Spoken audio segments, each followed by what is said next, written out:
And thank you all for being here as we take historic action to deliver a future of safety and security for Americans of every race, religion, color, and creed. We're joined today by law enforcement professionals and community leaders. Though we may all come from different places and different backgrounds, we're united by our desire to ensure peace and dignity and equality for all Americans. I've just concluded a meeting with incredible families, just incredible families that have been through so much. The families of Ahmaud Arbery, Botham Jean, Antoine Rose, Jamel Roberson, Adiana Jefferson, Michael Dean, Darius Tarver, Cameron Lamb, and Everett Palmer. These are incredible people, and it's so sad. Many of these families lost their loved ones in deadly interactions with police. To all of the hurting families, I want you to know that all Americans mourn by your side. Your loved ones will not have died in vain. We are one nation, we grieve together, and we heal together. I can never imagine your pain or the depth of your anguish, but I can promise to fight for justice for all of our people. And I gave a commitment to all of those families today with Senator Tim Scott, Attorney General Bill Barr. We are going to pursue what we said. We will be pursuing it, and we will be pursuing it strongly, Tim. Right? I want to recognize Attorney General Bill Barr, who's spent so much time on this and other matters like this. Bill, thank you very much for being here, along with, great job you're doing, along with Senate Majority Leader Mitch McConnell and Tim Scott, and they're going to be working on a Senate bill also that can go hand in hand with this. And also Representatives Kelly Armstrong, Louis Gohmert, Jim Jordan, Guy Reschenthaler, and Pete Stauber. And thanks also to Florida Attorney General Ashley Moody, the President of the Fraternal Order of Police, Pat Yost, President of the International Association of Chiefs of Police, Stephen Cass Stevens, and many other law enforcement leaders who are going to be joining me at the signing. Today is about pursuing common sense and fighting for a cause like we seldom get the chance to fight for. We have to find common ground.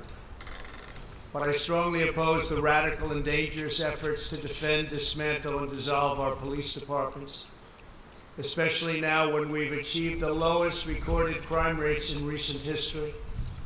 Americans know the truth. Without police, there is chaos. Without law, there is anarchy. And without safety, there is catastrophe. We need leaders at every level of government who have the moral clarity to state these obvious facts. Americans believe we must support the brave men and women in blue who police our streets and keep us safe.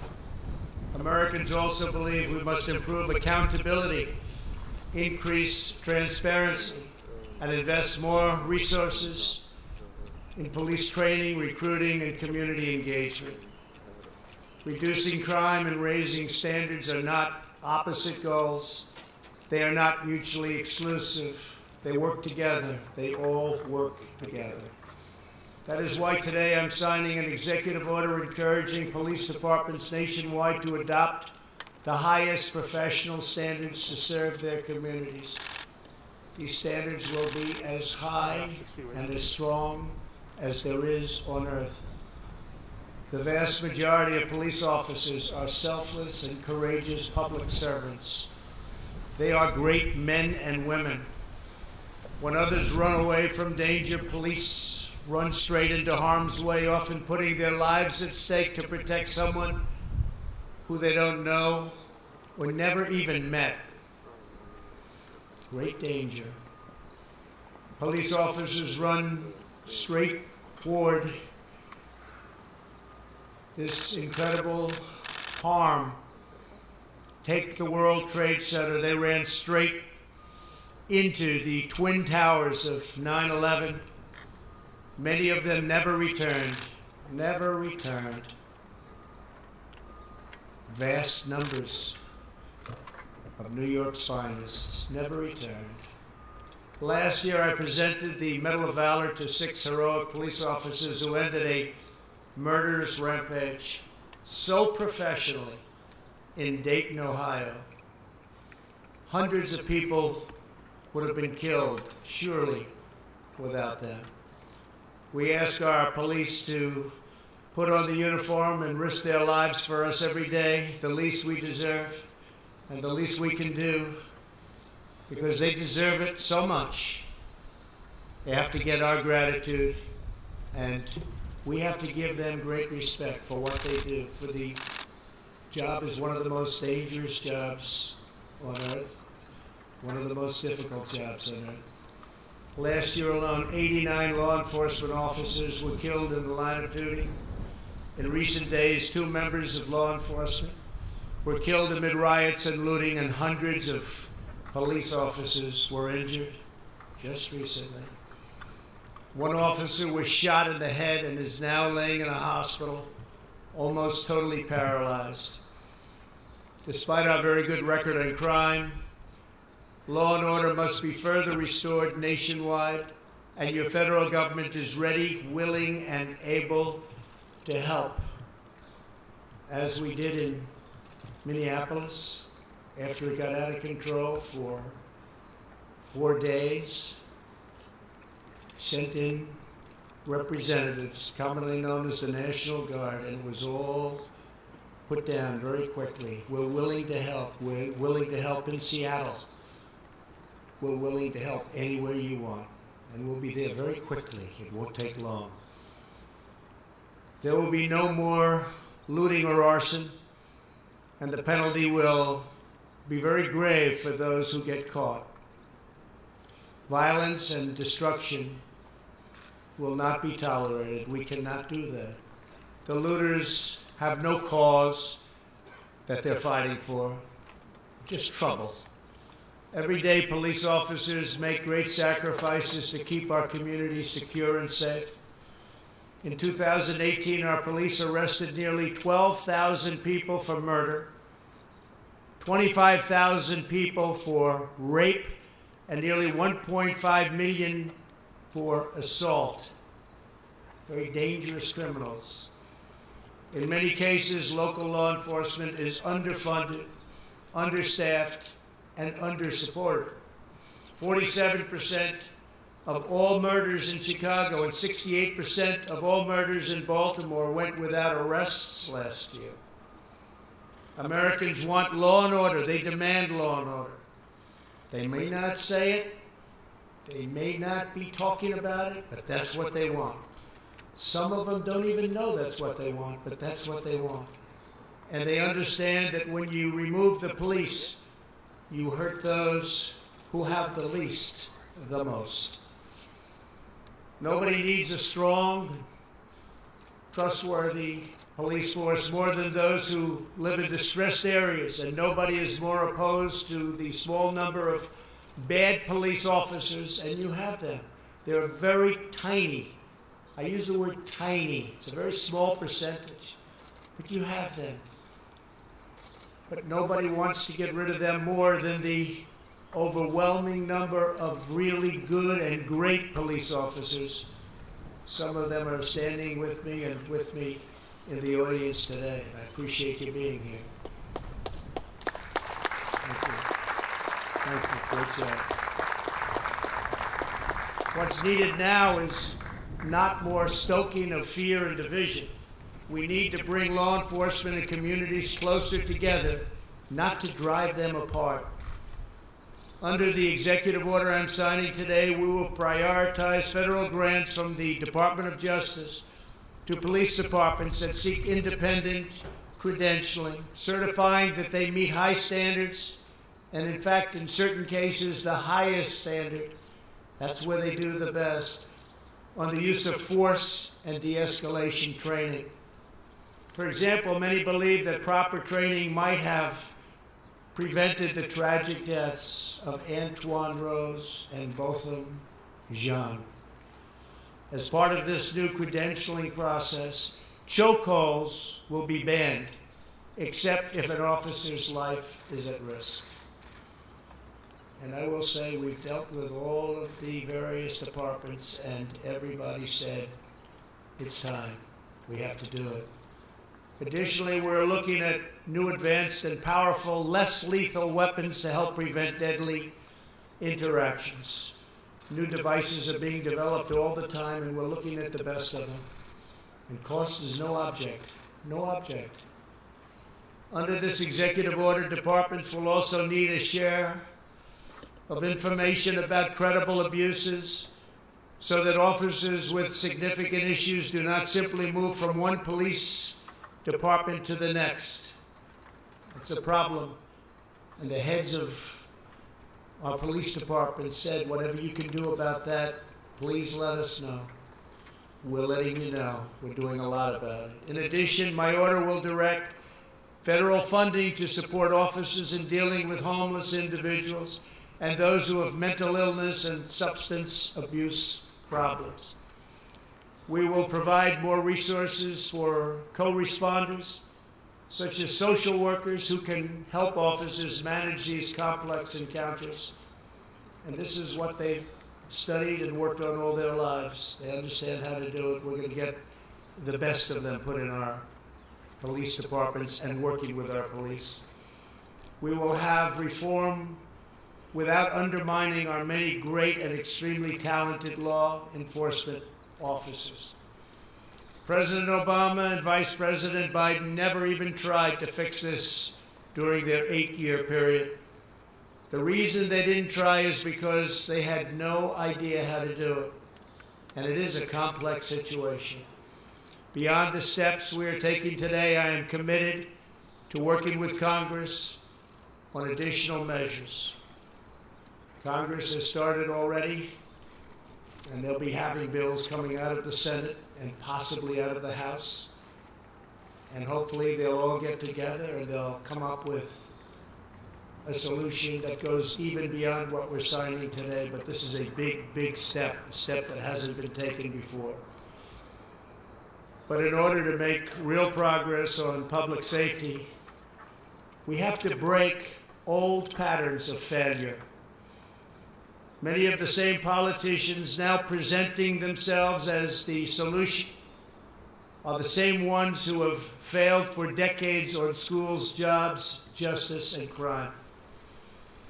They are all often, unfortunately, the same politicians running the cities and states where help is most needed. It's an attitude, and it's not working.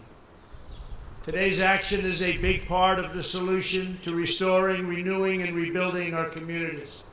For the last 3.5 years, my administration has been focused on creating opportunity, fighting for equal justice, and truly delivering results. Nobody has ever delivered results like we've delivered. Nobody's come close. And we work with some great people. We work with fantastic people to get it done. We enacted landmark criminal justice reform, something that nobody else could get done. They tried, and they couldn't even come close. So we got it done, and we got it done powerfully. And people appreciated it. But it's something that with all the work and all the talk for so many years, criminal justice reform, nobody else could get done. We secured permanent and record funding for HBCUs, that's historically black colleges and universities. Numbers that they never thought were possible, and long-term financing because they would come back to the White House after my third year. I said, why are you here again? Great people, about 42 people, the heads of black colleges and universities, great people. They do such an incredible job. And I'd see them after the third year. I say, why are you doing this? We need money again. I said, don't we set it so you have like a 10-year program, a 5-year program? No, sir, for years and years we've had to come back every single year. I said, well, the only bad thing about what I'm going to do is I'm going to give you long-term financing and I'm going to up the amount, but I won't get to see you anymore. So that's the bad part. But you can focus on education now instead of worrying about dealing with us in Washington. So we did that for the historically black colleges and universities. I'm very proud of it. They're incredible. They're incredible people. Got to know a lot of the heads of those colleges. They do an unbelievable job and don't get the kind of notoriety that they should have. We expanded affordable options for better health care. We created opportunity zones with Senator Tim Scott, brought it to me. We didn't know if we could get it past him, right? But we got it passed, and I think it's probably one of the great things that we've done in this administration. Tens of thousands of jobs, billions and billions of dollars being brought into areas and neighborhoods that would never, ever, ever be taken care of monetarily. Areas that didn't have 10 cents put in them for years and decades, and now people are investing, thriving, and the jobs have come back. We achieved the lowest black, Hispanic, and Asian unemployment rates in American history, and we will do it again. We'll do it again. We're fighting for school choice, which really is the civil rights of all time in this country. Frankly, school choice is the civil rights statement of the year, of the decade, and probably beyond, because all children have to have access to quality education. A child's zip code in America should never determine their future, and that's what was happening. So we're very, very strong on school choice, and I hope everybody remembers that. And it's happening. It's already happened, but it's happening. We have tremendous opposition from people that know they shouldn't be opposing it. School choice. All children deserve equal opportunity because we are all made equal by God. So true. A great jobs market and thriving economy is probably the best thing that we can do to help the black, Hispanic, Asian communities. We saw that just recently prior to the virus that came in from China just a few months ago. What a horrible thing it was all over the world, 188 countries now. And I just want to say we've done incredibly well. We're doing well. Things are happening that nobody can even believe. Our country is opening up, and it's opening up rapidly. We had the best unemployment and employment. We had the best unemployment and employment numbers. Think of that. In the history of our country, we're up to almost 160 million people working. There was never anything even close. And that's for almost every group, including black, Hispanic, Asian, women, young people, old people, young people without a high school diploma. Every group. Everybody was thrilled. Everybody had just about high-paying jobs. Our country was never in a better position, and we were planning on massive growth. It was happening. It was already there, including big salary increases, which were already taking place for the last 2.5 years. Big, big increases, record increases. Nobody's seen anything like it. And then we got hit by the virus, along with the rest of the world, and now I'm building it up again. Here we go again. But I'm building it up again, and it's moving fast, and it will be even better than before, because we also learned it will be better than before. Jobs are rapidly coming back, and retail sales that were just announced 2 hours ago, just a little while ago, They're up a staggering 17.7%.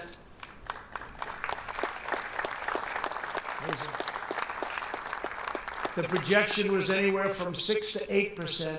We're up 17.7%.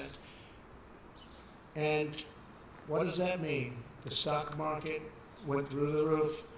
These good numbers, they drove it up to a level that we're almost at the same level. Hard to believe. We're getting very close to the level we were before the pandemic and before all of the things that you've seen happened. It's a great thing because ultimately it's about jobs. It's about government can never do anything like a great job for a person where they look forward to getting up in the morning and going to work and getting a much bigger check than they could ever get otherwise. Today and over the last 60 days, we've had one of the biggest stock market increases in the history of the stock markets. And 2 weeks ago, the 50-day increase was the single biggest. Unless my formula is tampered with, we will soon be in a stronger position than we were before the plague came in from China. When the numbers reach the point that I know they will, there will again be a great unity and a great spirit in our country. People will have that job back that they might have lost. They'll be making even more money than they did before. We have some brilliant people working with me, and we put it together. We did it once, and we're very easily doing it again. We're way ahead of schedule. You'll see that. You'll see the third quarter numbers will be very good. You'll see fourth quarter will be really good, and you'll see next year will be one of the best economic years this country has ever had.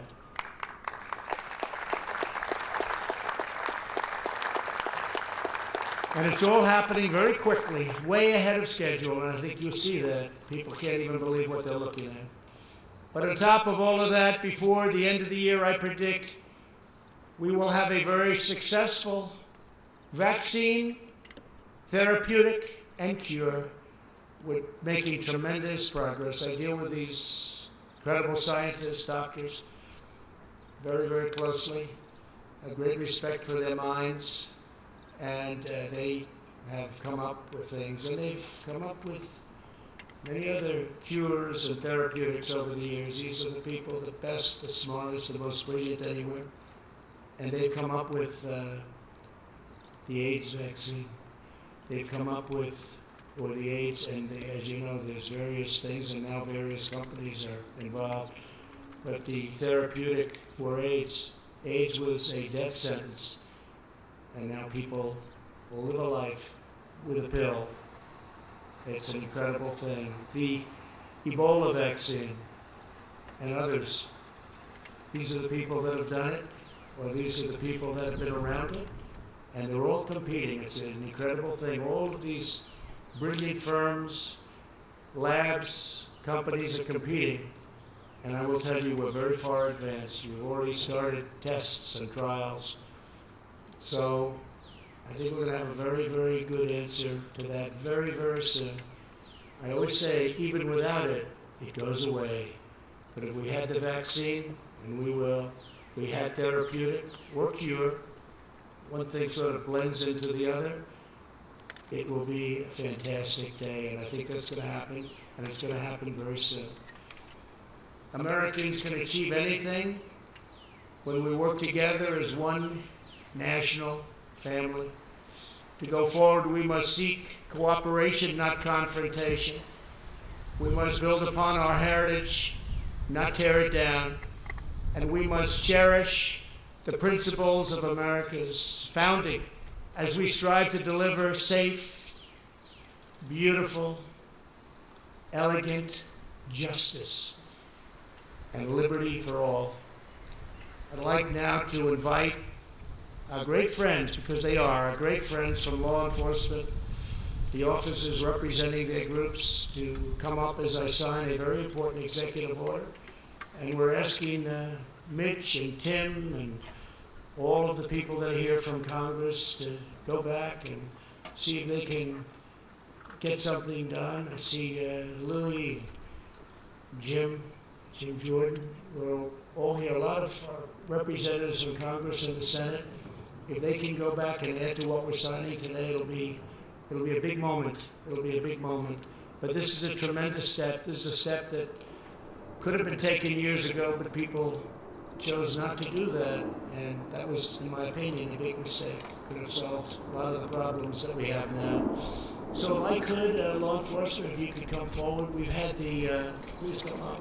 We've had the endorsement of the Federal Law Enforcement Officers Association, the Fraternal Order of Police, International Association of Chiefs of Police, International Union of Police Associations, Major County Sheriffs of America Association, National Association of Police Organizations, National District Attorneys Association, National Sheriffs Association, Sergeants Benevolent Association, and many others. They've worked on this with me and my team. It's been fantastic. I want to thank my team. What a team it is. And we've taken very much into mind what they are saying, because these are the people that keep us safe, and they've done an incredible job. Thank you all very much. Thank you.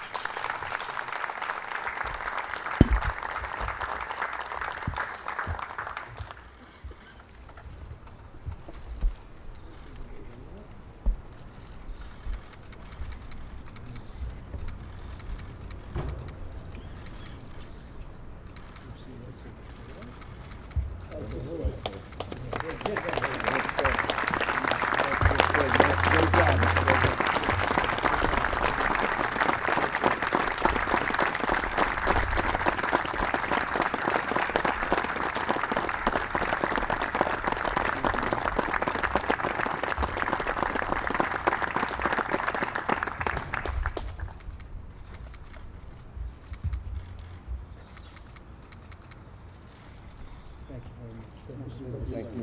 Take one of these, please. Thank you very much, everybody.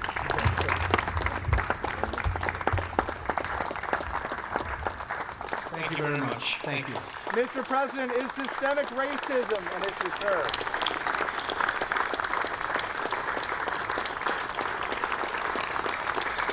Is there systemic racism in policing, sir?